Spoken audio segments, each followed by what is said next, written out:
Hello students, this is the second part of the poem Ode on a Grecian Urn. So we have seen that here through an urn, the poet is comparing human life with art, and where we find that art is having supremacy over human life.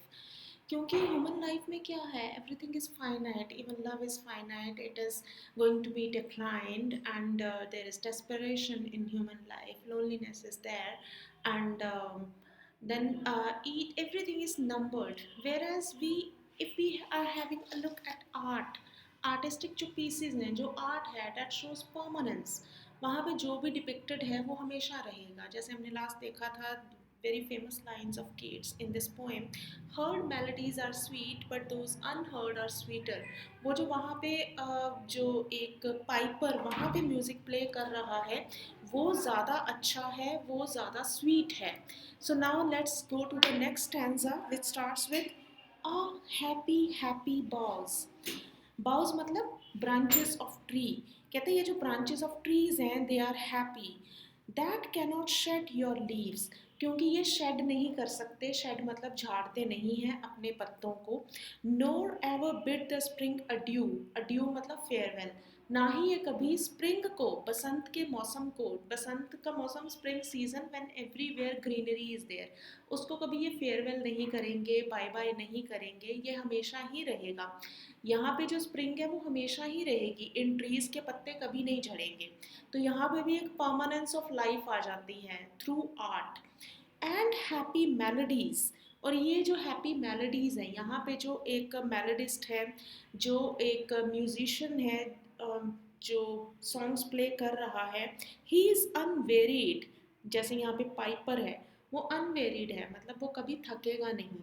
For ever piping songs for ever new, हमेशा वो गाने गाता रहेगा, pipe से music बजाता रहेगा, और हमेशा उसके सॉन्ग जो है नए ही लगेंगे, क्योंकि जो भी ऑन लुकर उसको देखेगा, देखने वाला उसको देखेगा, उसको हमेशा एक नई इंटरप्रिटेशन, एक नया मीनिंग उसका निकालेगा.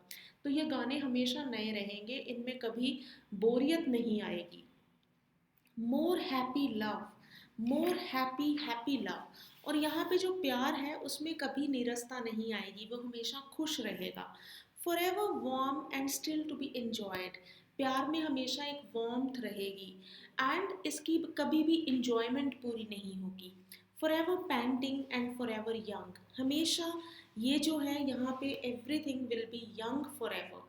ऑल ब्रीदिंग ह्यूमन पैशन फार अबव, कहते हैं जितने भी ब्रीदिंग ह्यूमन पैशन मतलब जो इंसान के पैशंस हैं, जो इंसानी भावनाएं हैं, उनसे कहीं ऊपर ये फीलिंग्स हैं जो आन के ऊपर डिपिक्टेड हैं.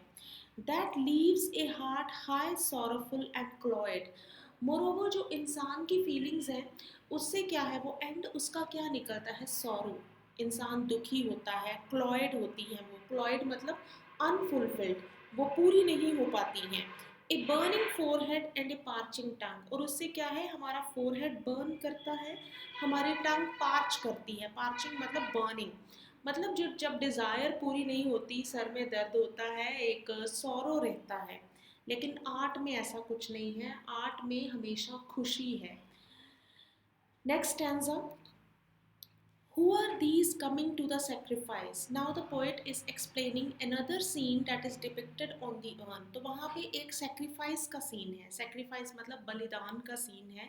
जैसे पुराने टाइम पे लोग बलिदान देते थे, बलि देते थे, तो बलि का वहाँ पे एक सीन है. कहते हैं ये कौन लोग हैं जो सेक्रीफाइस, जो बलि के लिए आ रहे हैं. To what green altar, altar मतलब बलिवेदी, जहाँ पे वो बलिदान देना है. कहते हैं ये कैसा ग्रीन ऑल्टर है, फिर से ग्रीन ऑल्टर, क्योंकि वहाँ पे कभी पतझड़ नहीं आना, कभी वहाँ पे सूखा नहीं आएगा. ओ मिस्टीरियस प्रीस्ट, और ये कैसा प्रीस्ट है, प्रीस्ट पुजारी जो इन सबके साथ आ रहा है वो मिस्टीरियस है. मिस्टीरियस मतलब रहस्यमयी है, because we don't know anything about him. Lead'st thou that heifer lowing at the skies, जो इस हेफर को लीड कर रहा है. हेफर मतलब रैम, रैम मतलब बछड़ा, बछड़े की बलि दी जानी है, तो वो उसको लेके जा रहा है, और जो बछड़ा है वो लोइंग एट द स्काईज मतलब स्काई की तरफ देख के वो आवाज़ें निकाल रहा है. And all her silken flanks with garlands dressed, और इस हेफर के जो सारे फ्लैंक्स हैं, फ्लैंक्स मतलब साइड्स, उसकी जो साइड्स हैं वो सिल्कन है, सिल्कन मतलब उसके बाल अभी नए नए आ रहे हैं तो बड़े सिल्की बाल हैं उसके, विद गार्लैंड्स ड्रेस्ड, और उसके ऊपर फूलों के हार उसको पहनाए गए हैं। What little town by river और सी शोर, कहता है ये लोग कहाँ से आ रहे हैं, ये जो टाउन है इनका, ये रिवर के पास है या सी शोर के पास है। अब ये उसकी इमेजिनेशन काम कर रही है, क्योंकि वो लोगों को देख रहा है वहाँ आते हुए, और वो पूछ रहा है ये लोग आए कहाँ से हैं, इनका जो गांव है वो नदी के किनारे है या समंदर के किनारे है, और माउंटेन बिल्ट या पहाड़ों में है, with peaceful citadel, citadel means place of shelter, किसी शांत जगह से ये लोग आए हैं। Is emptied of this folk, this pious मॉन, आज की जो पायस मॉर्न है, मॉर्न मतलब मॉर्निंग, पायस मतलब पवित्र, आज की जो पवित्र मॉर्निंग है, pious because people have chosen this morning for sacrifice, तो ये पवित्र मॉर्निंग होगी। Is emptied of this folk, folk मतलब लोग, आज वो कौन सी जगह है जहाँ से ये लोग आए हैं, जिस जगह को ये लोग खाली छोड़ रहे हैं, एम्प्टी हो चुकी है, क्योंकि ये लोग वहाँ यहाँ आ गए हैं, यहाँ आके अब यहाँ पे तो एटर्निटी है, ये लोग कभी वापस नहीं जाएंगे, यहीं रहेंगे, तो वो जगह खाली हो गई है। And little town thy streets for evermore will silent be, और वो कह रहे हैं वो वाला गांव, वो जो एक टाउन कस्बा है, वो हमेशा के लिए साइलेंट रहेगा, because these people are never going to be back to that area, and not a soul to tell why thou are desolate, और वहाँ पे कोई नहीं है, सोल मतलब कोई भी, वैसे सोल होता है आत्मा, कोई भी वहाँ पे नहीं है ये बताने के लिए कि ये जो गांव है या कस्बा है ये डेसोलेट क्यों है, डेसोलेट मतलब अलोन, अकेला क्यों है, यहाँ के लोग कहाँ चले गए, कैन नेवर रिटर्न, और वो यहाँ कभी वापस क्यों नहीं आए, ऐसा बताने के लिए वहाँ कोई नहीं है, क्योंकि सारे के सारे लोग यहाँ आ गए हैं, और आर्ट में तो परमानेंस है, जो यहाँ पे है वो हमेशा रहेगा। तो again it tells us about permanence of art. Next stanza, O Attic shape, Attic shape उसने अर्न को कहा है। ये देखो यहाँ पे नेक्स्ट स्लाइड पे इसकी एक्सप्लेनेशन है। एटिक क्या होता है, एटिक रिफर्स टू एटिका, ये एक रीजन है जो एंशियंट ग्रीस में है, जो आजकल एथेंस में है। तो एथेंस का वो जो प्लेस है एटिका, वहाँ पे अर्न को बनाया गया था, इसीलिए इसे एटिक शेप कहा गया है, because it was crafted in Attica. So he says O Attic shape, मतलब अर्न को वो कह रहा है कि तुम्हें एटिका में बनाया गया था।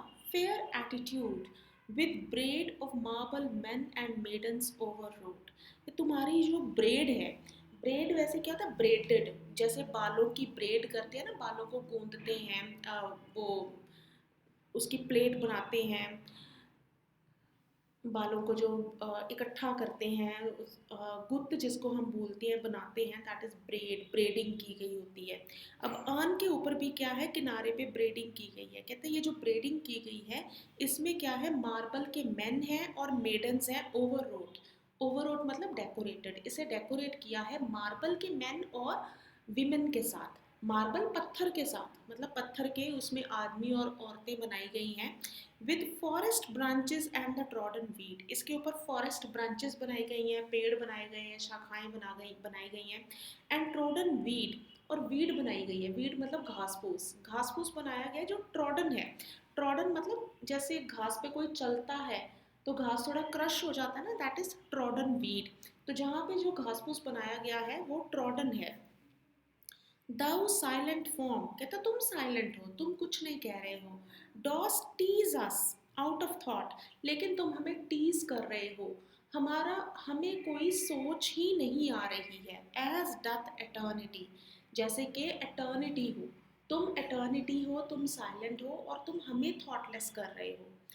कोल्ड पेस्टोरल मतलब वो अर्न को कह रहा है कि तुम हमसे बहुत बेटर हो, क्योंकि तुम एटर्निटी को प्रेजेंट कर रहे हो, हम लोग एटर्नल नहीं हैं, we are not, we are just mortals, हमारी डेथ हो जाएगी, लेकिन तुम एटर्नल रहोगे, तुम पीस ऑफ आर्ट हो, तुम्हारे ऊपर जो डिपिक्टेड है everything will remain for ever. Cold pastoral, ये जो जंगल का सीन तुम्हारे ऊपर बनाया गया है।